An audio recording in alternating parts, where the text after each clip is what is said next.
All right, so first question here, we're going to try to determine if molecules are polar, meaning they have a dipole, or nonpolar, just by looking at things. So we're looking for things that are symmetrical are going to be nonpolar, and things that are not symmetrical are going to be polar. So let's take a look here. So this is our first one. If we want to jump to the ENs, this one's meant to be methane. That's 2.2. Each of these are 2.2. I'm not going to write that again. And the carbon in the middle is about 2.6. So EN wise, this molecule it's impossible for us to draw a dipole. Everything's canceling out. This is a symmetrical molecule, so this one is going to be nonpolar.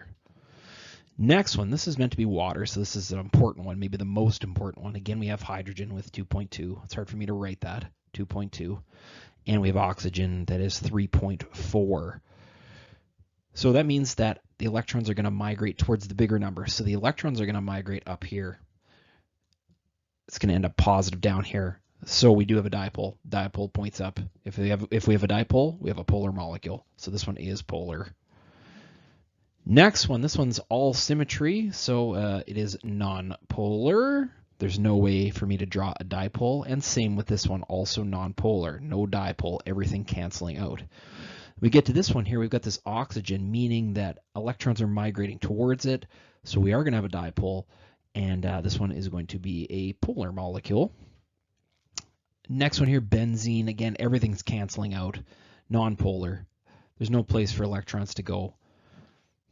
And this one is ammonia gas. We've got nitrogen with 3.0, and these hydrogens are 2.2 again. So, and they're all on the bottom, which means what's going on here is we actually have electrons migrating up. So we do have a dipole. This one's going to be a polar molecule. And lastly, this is ethane. Everything's canceling out. I cannot draw a dipole. This one is nonpolar. Okay, next question. Using our common sense, we're going to decide if water will mix with these substances. So let's start with vinegar. Do vinegar and water mix? Yeah, they do. So we would say that solution is miscible. Alcohol and water? Yeah, they mix. We would say that solution is miscible. Oil and water, we know they do not mix. So they are said to be immiscible. Those two substances are immiscible with each other. Milk and water, they mix. They are said to be miscible. And grease, they do not mix. They are immiscible. Well, now that we've made that conclusion, we can now decide, knowing water is polar, that's like, again, a major takeaway, polar substance. So we know if vinegar is miscible with water, that it must be a polar substance. Alcohol is miscible. It must also be polar. If it's immiscible, that means oil is nonpolar. Milk, polar.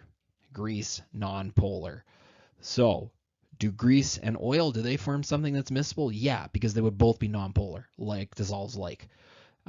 Do either of these go with water? No, because water is polar, different. So just be clear on what is being asked here in the question. Next one, which has a higher boiling point and why?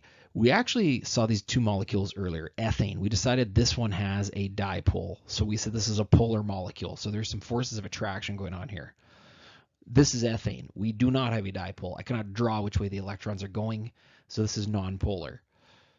So polar molecules with their plus and minus ends, they've got attractive forces for each other. So that means these substances are going to have higher boiling points. These nonpolar ones, they don't really have attractive forces for each other. It's just easier to break them up. So the ethanol, this one should be higher. Now you can actually go ahead and Google the temperatures, and we find that ethanol boils at basically 79 degrees. And the other one is minus 89 degrees. So clearly we are correct in saying a polar molecule has a higher boiling point. Okay, next one, dissociation. So let's look at this one here. The first one, calcium sulfide. So I always tell people a couple of steps. First step you're going to do is you're going to write the two ions with their charges. You look them up in the periodic table if you have to. Calcium is +2 and sulfur is -2. Next step, and maybe I should have done it here a little bit better, everything that's aqueous on the left side of the arrow is going to continue to be aqueous on the right side of the arrow. It means it's dissolved in water. Let's check out the next one here. Aluminum sulfide, aqueous. So you write aluminum and its charge of +3 and you write sulfur with its charge of -2. Now there's a problem here because things aren't balancing. We actually have 2 aluminums on this side. So what do you think we should put in front of the aluminum on the right-hand side? A 2. And when it comes to the sulfur, we have 3 sulfurs here, so we better put a 3 in front of that. So everything's balanced. The number of atoms on either side is balanced. I always like to talk about the charge here. This molecule has no charge, has a charge of 0. Well, let's go over here. What's 2 times 3? Well, that's +6. And what's 3 times -2? That's -6. On the right side, we have a total of 0. On the left side, the net is 0. On the right side, +6 and -6 also make 0. So we have no charge on the left, no charge on the right. So that's sort of balanced in 2 different ways. But just think about balancing the atoms. That's just fine. Lastly here, magnesium nitrate. So you write magnesium with this charge, and you write nitrate with its charge. And then we need to realize that there are 2 nitrates. So we'll put a 2 in front of that one. This sort of stuff is going to come up again in section 8, I think. So just keep it on the back burner for now. We're going to revisit. Next one, explain the role water plays in pulling apart a soluble ionic compound. We know all compounds are not some are soluble, some are insoluble. We're talking about something that's soluble here. So let's talk about sodium nitrate. Okay, so sodium nitrate. Sodium has a plus charge to it. Nitrate has a minus charge to it. Now we start to look at this water molecule that's been drawn here. We learned earlier, oxygen is negative, hydrogen is positive. So what's going to happen here is the negative end of water, which is oxygen, is going to start to surround the positive end of our molecule. Notice the oxygens here are all pointed in. The exact opposite will happen with the nitrate. Nitrate is negative, so that means the positive part of water. The hydrogen end is going to orientate towards that. So hopefully we can see the difference in those 2 pictures. And yeah, it's just going to rip it apart. That's what I like to say. Water tears this molecule apart. Again, we know not everything is soluble. The ones that are insoluble, we can just pretend water is not strong enough to tear those ones apart. So use your solubility rules to determine this. Lastly, you're conducting an experiment, and we've got some results here. Okay, so the main thing we need to understand is that water is polar. Okay, so we're going to decide here about the other substance. So let's look at water. I'm just going to put a big P over this for polar. Polar. Well, miscible means they mix. So if water is polar, that means acetone has to be polar as well. Done. Next one. Water is still polar.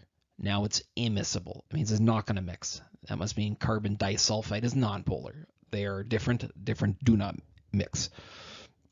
Next one. Water polar again. Miscible. That means ammonia is polar. Water polar again. Immiscible means borane is nonpolar. And then we get smart in the last one here. We're using borane again. We've just decided it's nonpolar.